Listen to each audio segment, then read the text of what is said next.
I'm here now with Sherrill, the Public Affairs Specialist with the U.S. Small Business Administration, and Mr. Nate Custer, the Public Information Officer with FEMA. How are you guys doing today? Great. Fine, thanks for having us. Okay. First thing that I want to ask Mr. Custer is, when was FEMA deployed for this disaster? The presidential declaration for initially 8 counties in Alabama was on that Friday morning, April 29th. The storms and the tornadoes happened on Wednesday night, the 27th. So immediately, FEMA began moving in people, and it's been an expanding effort ever since then. There are several hundred people here for FEMA. Most of us are reservists from other states who are on call for situations like this. And we've responded very quickly, moved into these communities. Our community relations people have been going out door to door, handing out leaflets, explaining to people how to register. They've been trying to get that word out through the churches, through business organizations, with the local mayor's office, chiefs of police. And the word that we all are trying to get out, in my case through the media and interviews such as this, is that people need to register with FEMA by calling 1-800-621-FEMA, which is 3362, or going online at disasterassistance.gov. That's a required thing to do so we know who you are, where you are, and can then consider possible help for you. Okay. Tell me a little more about your support team and your community relations organization. Community relations is probably well over 160 people, and that number is growing because we have 42 counties in Alabama that we're fanning out into. And the community relations people are trying to reach the public, the survivors of this disaster in any way that they can, by going door to door, distributing leaflets, contacting churches, businesses, local officials, advising that FEMA is here, asking questions. Are the people you know of who may not be aware of how to get help from FEMA? And so it's a massive outreach effort, and the goal being to get the word to people that they need to register with FEMA. Okay. Now, FEMA has recently relocated to a different part of town. We have done that. We've relocated the Disaster Recovery Center to the Civic Center here in Cullman on 5th Street Southwest, 510 5th Street Southwest. That is a facility that is open 7 a.m. to 7 p.m. 7 days a week until further notice. Once people register with FEMA, if they would like to talk to someone face-to-face, go to the Recovery Center. You'll talk to a FEMA person, the SBA is represented, and at times some of the other agencies, state and local, are there. Get your questions answered. When you register with FEMA, you get a 9-digit case number. You take that number with you, and then the FEMA person can look up your file on the computer, see if there's any information missing, and answer your questions.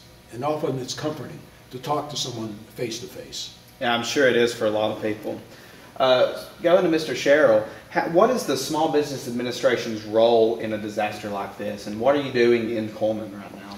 Well, in a disaster like this, we are authorized by the government to deal with virtually anybody that was affected by the disaster. And that includes individuals, renters or homeowners, businesses of all sizes, and nonprofit organizations. I know from touring Cullman here, I know that at least 3 churches, I had asked somebody the other day whether you had any churches left, but nonprofit organizations can also apply for our assistance. Now, the way that anybody gets to us is doing what Nate said, picking up the phone, spending that 15-20 minutes, completing that registration. Once you've done that, then you may receive in the mail an application from SBA for a disaster assistance loan. Probably 80% of the people we help here in Cullman will be individuals, which is different than what people normally think of SBA as. But so if you are an individual, if you are a renter or homeowner, and you received a blue application from SBA in the mail, it's critically important that you fill that out and get it back to us just as soon as possible, because that's the gateway to possible further assistance. Okay. Now, how would an individual or even a business get in touch with the SBA? Is there a phone number or? There is a phone number. My recommendation, though, would be to go down to the center and be able to talk to somebody face-to-face. We're there along with FEMA and other agencies. That's a one-stop shop. Again, we are there 7 a.m. to 7 p.m. 7 days a week until further notice. All right. Now, how does relief like this work for, say, renters or those that are uninsured? Well, that's where FEMA can step in and provide a grant. We're not going to duplicate or cover something that's also covered by insurance. So it's important that people call their insurance agent, get that settlement process underway. And as I understand it, a lot of the insurance companies are moving very quickly, from what I've heard from some of the local survivors of these tornadoes, that they're getting money in their hands. But there are going to be people who are underinsured or not insured, as you say, and that's where FEMA can step in and help them with perhaps temporary housing, rental, the repairs to the home. If the home is such that it can be repaired, of course some of these homes are just a pile of debris, but if the home can be repaired and fix the holes in the roof, or some things like that can be done, that's where FEMA can step in and help. Well, and we will help renters as well. It's important that, as Nate has said, that you contact your insurance company to see if they can see what assistance they can provide to you. You register with FEMA. Then when you get that SBA application, complete it, get it back to us. It is possible that if you are waiting on an insurance settlement, that we could go ahead and loan you funds for your recovery.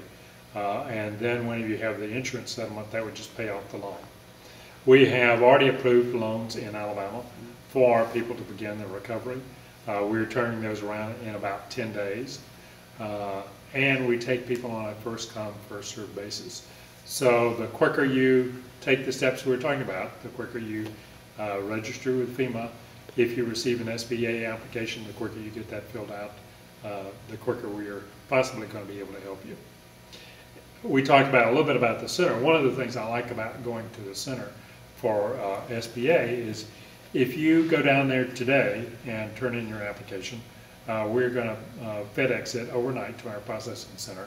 So tomorrow morning, somebody's going to be working to see if we can get you funds for your recovery. Okay.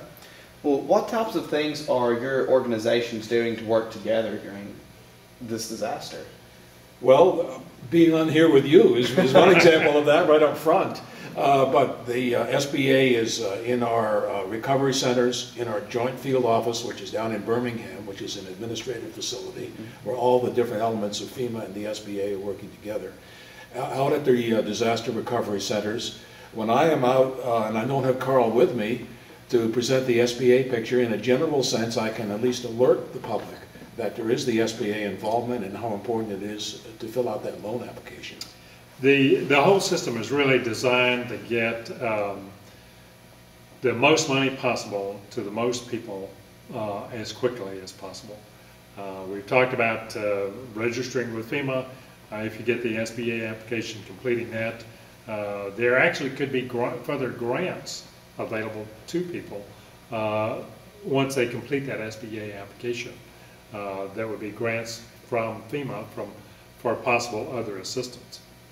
Okay. Every case is handled a case-by-case basis.